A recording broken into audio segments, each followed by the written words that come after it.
Good morning. Today we're going to look at Psalm 7. So let's go ahead and get started. A Shiggaion of David, which he sang to the Lord concerning Cush, a Benjamite. Lord my God, I take refuge in you. Save and deliver me from all who pursue me, or they will tear me apart like a lion and rip me to pieces with no one to rescue me.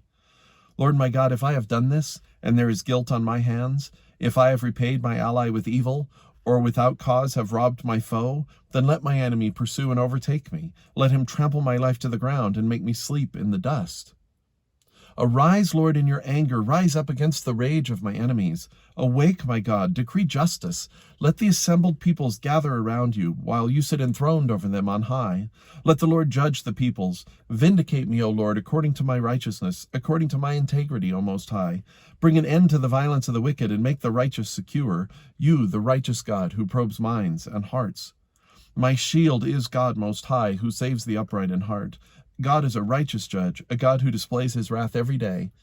If he does not relent, he will sharpen his sword. He will bend and string his bow. He has prepared his deadly weapons. He makes ready his flaming arrows.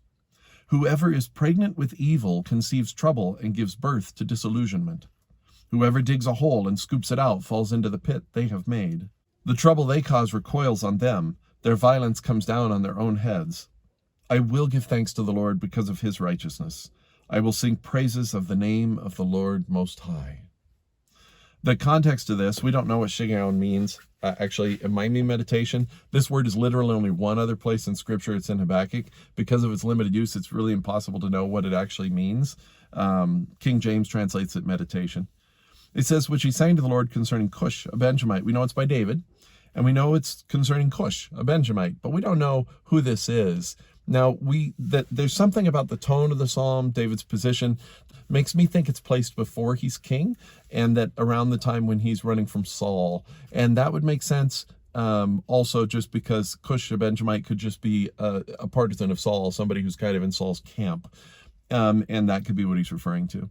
So a couple of things stand out to me. One is that in a lot of the Psalms, David recognizes his own sinfulness. A lot of times he's kind of recognizing where he's at, and he's pleading for God's mercy based upon God's love.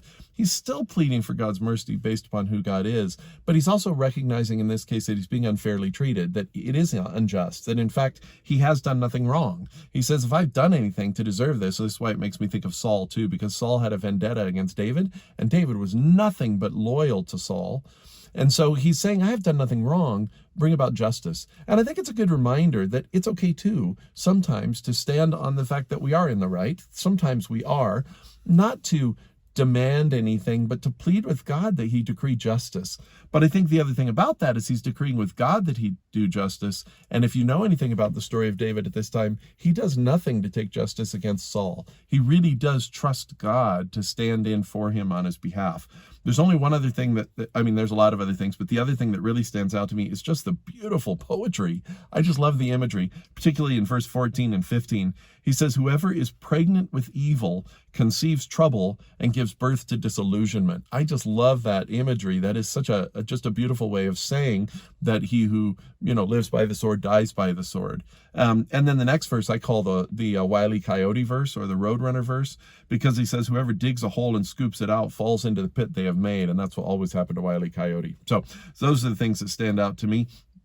I guess the questions for you to ponder are, can you trust God with the injustice in your life? I'm sure there is some. And when you have that unfairness, can you not take it out on other people, even the person who gave it to you, not bring it back to them, but can you trust God to fill in that gap? I'm not talking about skirting the law. God uses the law to bring justice also, for sure. But there's so many times that there just is an injustice that the law doesn't fit, doesn't match, doesn't fix. And can you trust God with that? Is there something you need to go with God today and lament about and plead with him to bring justice about on your behalf? And can you trust him to do that based upon, as David says at the end, his righteousness? Can you give thanks and can you sing praise?